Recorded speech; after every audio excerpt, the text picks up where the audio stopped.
Class topic is algebraic expression class 8। हाँ जी, अलजेब्रिक एक्सप्रेशन, व्हाट इज एक्सप्रेशन? जैसे कि आपने 7th क्लास में भी पढ़ा है कि अलजेब्रिक एक्सप्रेशन क्या होता है, तो थोड़ा बहुत आपको पता होगा पहले से ही। मैं आपको बता रही हूँ डायरेक्टली, अगर आपको मैं स्टार्टिंग से बताऊं कि अलजेब्रिक एक्सप्रेशन क्या होता है, कुछ इस फॉर्म को हम बोलते हैं algebraic expression.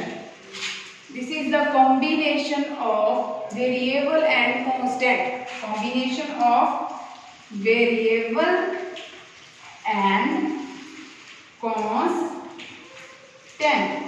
Variable and constant. What is variable and constant? अगर आपको वेरिएबल एंड कांस्टेंट के बारे में पता होगा तभी आपको पता चलेगा कि अलजेब्रिक एक्सप्रेशन असल में होता क्या है। वेरिएबल क्या है? वेरिएबल मीन्स जो वैल्यू चेंज हो रही है, जो वैल्यू चेंज हो रही है। कांस्टेंट मीन्स एक फिक्स वैल्यू। अगर डायरेक्टली मैं आपको बताऊं विदाउट एनी एग्जांपल कि यहाँ इस एक्सप्रेशन में वेरिएबल क्या है? x है। वेरिएबल क्या है? x एंड कांस्टेंट वैल्यू क्या है? 2 and 5। बट आप इसको समझोगे क्या कि असल में रियल लाइफ में अब वेरिएबल का मीनिंग क्या है और कांस्टेंट का मीनिंग क्या है। फॉर एग्जांपल मैं आपको एग्जांपल देती हूँ। मान लो मैं आपको पूछ रही हूँ कि मेरे बैग में कितने रुपए हैं। जितने भी आप स्टूडेंट्स हो सभी का आंसर इसके लिए अलग अलग होगा, डिफरेंट आंसर आएंगे सभी के। कोई बोलेगा 500, कोई बोलेगा 100, कोई बोलेगा 1000, कोई बोलेगा 2000। तो जितने आप स्टूडेंट्स हो आप सभी के जो आंसर्स हैं इसके लिए अलग अलग होंगे। तो वहां पर क्या है? वैल्यू जो मेरे बैग में है, रुपए की वैल्यू जो मेरे बैग में है वो क्या है? वहां वेरिएबल है। जितनी देर आपको उसकी एग्जैक्ट वैल्यू नहीं पता तब तक वो वेरिएबल है। वेरिएबल का मीनिंग है चेंज। मतलब कभी आप बोल रहे हो 100 है, कभी आप बोल रहे हो 500 है, कभी आप बोल रहे हो 1000 है, 2000 है। तो इसको बोलते हैं हम वेरिएबल। ये वैल्यू वेरिएबल है तब तक जब तक आपको इसकी एग्जैक्ट वैल्यू नहीं पता चल रही। उसके बाद मैं आपको बताती हूँ कि हाँ मेरे बैग में 500 रुपीज हैं। तो अब आपको पता चल गया, एग्जैक्ट वैल्यू पता चल गई कि जो बैग में रुपीज हैं वो कितने हैं? 500 रुपीज हैं। तो अब आपको अगर मैं पूछूंगी कि मेरे बैग में कितने रुपीज हैं तो आप क्या बताओगे? Yes, 500 rupees. सभी का आंसर अब सेम होगा, 500 रुपीज। तो ये क्या है? एक फिक्स वैल्यू है। क्या है ये? फिक्स वैल्यू है। इसको बोलते हैं कांस्टेंट। लेकिन जब तक हमें फिक्स वैल्यू नहीं पता होती तब तक वो क्या होता है? वेरिएबल। तो यहाँ पे जो x है वो है वेरिएबल एंड जो 2 and 5 है वो क्या है? कांस्टेंट्स हैं। तो एक्सप्रेशन कैसे बनता है? हम बोलते हैं कि combination of variables and constant with the help of binary operations. Binary operations means add, subtract, divide and multiply. Is it clear to everyone? This is algebraic expression. For example, 2x plus 5. For example, 3x minus y. 3x square minus 7y square plus 2. These are algebraic expressions. Is it clear? Okay. Next concept है algebraic expression का concept जो है definition को clear करने के बाद next concept है इसमें आपको बताया जाएगा कि terms क्या होती हैं, फैक्टर्स क्या होते हैं,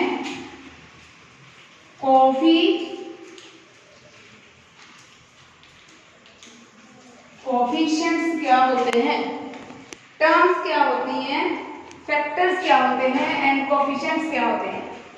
एक एग्जांपल ले लो अलजेब्रिक एक्सप्रेशन की। 3x स्क्वायर प्लस 5 ये थोड़ी सिंपल ले लेते हैं, हम ले लेते हैं 4x + 5। This is algebraic expression. Yes. What is term? What is factor? What is coefficient? Term क्या है? जो algebraic expression है वो क्या होता है हमारे पास? वन और मोर टर्म्स का प्लस होता है, वन और मोर टर्म्स का प्लस होता है, जिसमें हमारे पास दो या एक से ज्यादा टर्म्स ऐड हो जाती हैं, उसको बोलते हैं अलजेब्रिक एक्सप्रेशन। तो टर्म्स का जो एडिशन होती है उसको हम अलजेब्रिक एक्सप्रेशन बोलते हैं। टर्म्स मतलब यहाँ पे टर्म्स, ये जो अलजेब्रिक एक्सप्रेशन है सारा पूरे का पूरा 4x + 5, इसमें टर्म्स क्या है? फर्स्ट टर्म है 4x, सेकेंड टर्म है 5। फर्स्ट टर्म क्या है? 4x एंड सेकेंड टर्म क्या है? 5। और इसमें फैक्टर्स क्या हैं? जो टर्म होती है उसमें मल्टीप्लाई के द्वारा, मल्टीप्लाई की हेल्प से फैक्टर्स आपस में कॉम्बिनेशन बनाया होता है, फैक्टर्स का combination with the help of multiply. Factors कौन कौन से? एक न्यूमेरिकल फैक्टर है, यहाँ एक वेरिएबल फैक्टर है 4 एंड x। 4 एंड x की मल्टीप्लाई क्या बन गई हमारे पास? 4x। ये एक टर्म है इस एक्सप्रेशन की। एंड नेक्स्ट जो टर्म है हमारी वो क्या है? 5। इसमें ओनली एक ही फैक्टर है, ओनली न्यूमेरिकल फैक्टर है 5। Is it clear? 4x मतलब 4 × x, ये एक टर्म है इसकी। एंड नेक्स्ट टर्म क्या है? 5, जो ओनली एक सिंगल फैक्टर है। Is it clear? तो ये क्या होगी हमारे पास? टर्म्स। टर्म्स के बाद आपको फैक्टर्स भी क्लियर हो गया। नेक्स्ट क्या है? कोफिशिएंट। नेक्स्ट क्या है? कोफिशिएंट। कोफिशिएंट में क्या आएगा? जो अलजेब्रिक एक्सप्रेशन में जो न्यूमेरिकल वैल्यू होती है वेरिएबल के साथ, वो उसका कोफिशिएंट होता है। देखो 4 क्या है? कोफिशिएंट है। एंड 5 अपना कोफिशिएंट है। अपने यहाँ पे जो 5 है वो ही टर्म है, वो ही फैक्टर है एंड वो ही कोफिशिएंट है। इस टर्म में 4x में कोफिशिएंट क्या है? 4 है। कोफिशिएंट क्या है इसमें? 4। इसका कोफिशिएंट अगर हमें पूछा जाए तो क्या होगा? 4 इज द कोफिशिएंट। एक सम डालती हूँ आपको, उसमें हमने आइडेंटिफाई करना है टर्म क्या है, फैक्टर क्या है। Identify the terms and factors and coefficients. Identify terms and coefficients. Okay. 4x² y² minus 4x² y² z² plus z²। This is algebraic expression। अब हमने इसमें टर्म्स एंड कोफिशिएंट्स को सेपरेट करना है, आइडेंटिफिकेशन उसकी करनी है टर्म्स की। इधर हम लिख लेंगे कोफिशिएंट्स। ये एक इजी जो तरीका है लिखने का। Okay, yes. First term is 4x² y²। Next term is minus, जो ये माइनस है ये भी इसके साथ आएगा, minus 4x² y² and z²। Next term है थर्ड टर्म z²। देखो जो फर्स्ट टर्म है 4x² y², इसका कोफिशिएंट क्या है?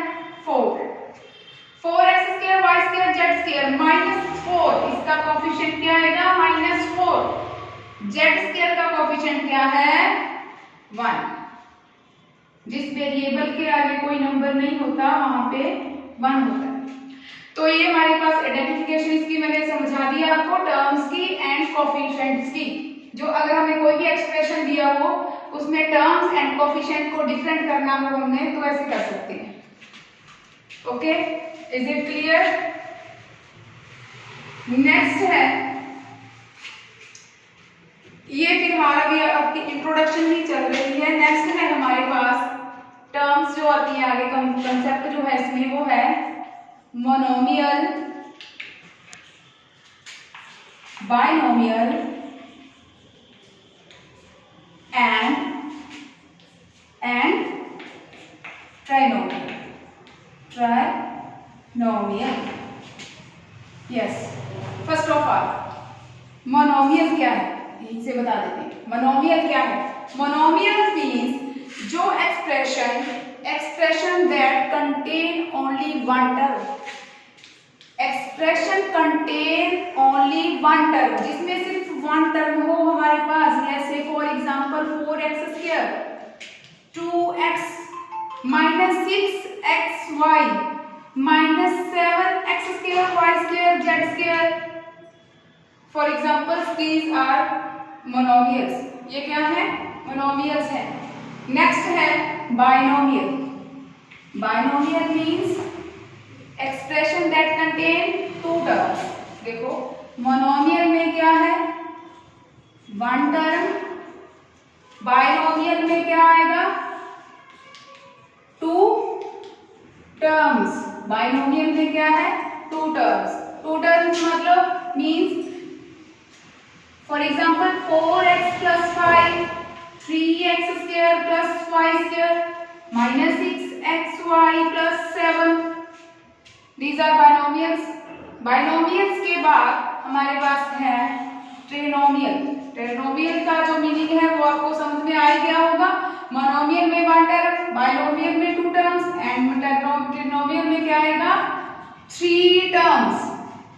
क्या? Three terms. For example 4x² + y² + z² 3x + 4y + z pq + q² + p²। ये भी एक एल्जेब्रिक एक्सप्रेशन है ट्रिनोमियल का। नेक्स्ट है मोनोमियल, बाइनोमियल एंड ट्रिनोमियल के बाद हमारे पास आता है पॉलिनोमियल। पॉलिनोमियल, पॉलिनोमियल में क्या है? That expression that contain one और मोर टर्म्स। उसमें उसको क्या बोलते हैं? पॉलिनोमियल। पॉलिनोमियल, पॉलिनोमियल इन सबसे ही मिलके बनता है, एक्सप्रेशंस से ही मिलके बनता है पॉलिनोमियल, जिसमें हमारे पास एक्सप्रेशन दैट कंटेन वन और मोर टर्म्स। वन और मोर टर्म्स मतलब जो मोनोमियल है, बाइनोमियल है, टर्नोमियल है, वो सभी पॉलिनोमियल के अंडर आते हैं। और जो ट्रिनोमियल से ज्यादा होते हैं, 4 टर्म्स 5 टर्म्स वाले आगे चले जाते हैं, वो सारे पॉलिनोमियल में आ जाते हैं। उसको हम क्या बोलते हैं? पॉलिनोमियल। फॉर एग्जाम्पल हम यहाँ लिख लेते हैं जो भी सारे देखो सारे ये मोनोमियल, बाइनोमियल, ट्रिनोमियल है, सारे पॉलिनोमियल में आ जाएंगे। 2x² 3x + y + z 5xy + z pq + 3p² 6x² y² + 7y²। These are polynomials। इसके आगे भी और ज्यादा टर्म्स वाले एक्सप्रेशंस भी इसमें ऐड हो जाएंगे। For example this one. Is it clear to everyone? Next है like and unlike terms. Like and unlike terms के बाद आपको इस चैप्टर में समझाया जाएगा addition, subtraction and multiplication of expression. मतलब अलजेब्रिक एक्सप्रेशंस की हम एडिशन कैसे करते हैं, सब्ट्रैक्शन कैसे करते हैं एंड मल्टीप्लाई कैसे करते हैं। उसके बाद हमारे पास है लाइक टर्म्स। लेकिन एडिशन सब्ट्रैक्शन से पहले आपको पता होना चाहिए लाइक एंड अनलाइक टर्म्स के बारे में। तो ये बहुत ही इजी सा कंसेप्ट है, देख के ही पता चल जाएगा आपको। लाइक टर्म्स मतलब 7x -6x x 100x। देखो इसमें जो मैंने वेरिएबल यूज किया है वो ओनली x है। ये सारी लाइक टर्म्स हैं। लाइट टर्म की और कोई एग्जांपल ले लेते हैं हम। 7p² -6p² p² -100p²। These are examples of like terms। Like term की एग्जांपल्स आनी मतलब जो लाइक टर्म होगी उसमें वेरिएबल हम सेम देखेंगे। देखो एक और देख लो, pq 3pq -4pq only pq, for example 1/2pq। These are like terms। और अनलाइक क्या होंगी, जो अनलाइक मतलब जो लाइक ना हो वो अनलाइक होगी। For example unlike terms 3x² y² 3x unlike 3xy unlike, जिसमें x² only y² and x² होगा वेरिएबल, वो लाइक टर्म्स होगी। बाकी सभी इसके साथ अनलाइक टर्म्स में आ जाएंगे। तो like terms and unlike terms के बारे में भी आपको समझ में आ गया होगा। इसके बाद है हमारे पास addition and subtraction. Addition and subtraction of algebraic expressions. First of all addition.